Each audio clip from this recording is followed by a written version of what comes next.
Hello sa lahat, shout out sa inyo, lalo na sa mga kaklase ko, Kuya King, Ate Princess, and nakita ko may video ka rin, so makikita nyo kung gano'n ako kalupit.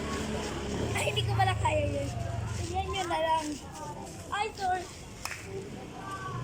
Marunong din po ako mag-split, kagaya ng iba po. Shout out sa inyo, at di ko lang po malalaman kung ano, dahil ito po ang aking chance para manalo sa Big Safe at Clay. Nag-a-apply ako siya, maglalagay ako nito para hindi ako mapawis. Ano nga lang, nakapaglagay na pala ako nung nag-TikTok ako. So, hindi ko kaya yung tumbling. Yung kaibigan ko lang nakakakaya ng tumbling. So, hindi ko kaya yung tumbling. Kaya ko lang po mag-split. Ayun. Tapos marunong din po ako mag-basta.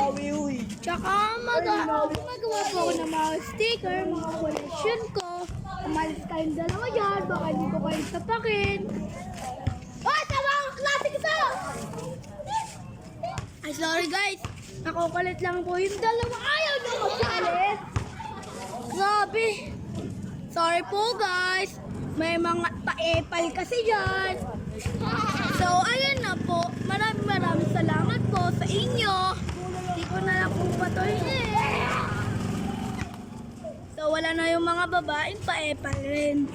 So, sorry na din sa sinabi kong pa-epal. Hindi naman talaga mga pa-epal yung aking mga kaibigan. Pero, nagagawa po nila sa akin. Manakit, manabunot, o kaya masipa. Mga bastos po kasi ang mga lalaki at babae. So, nakapang grade 3 pa rin po ako ng pang-PE. Ito po ang aking rugal.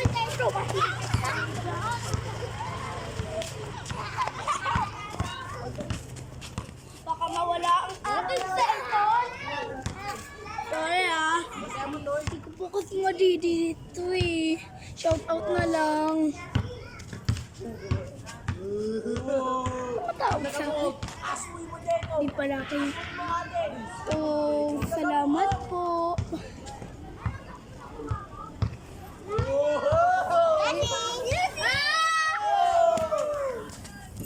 So, andyan po yung mga kaibigan ko. So, hi guys. Ayan. Bukas. Wala pa. Nabotas day. Shout out.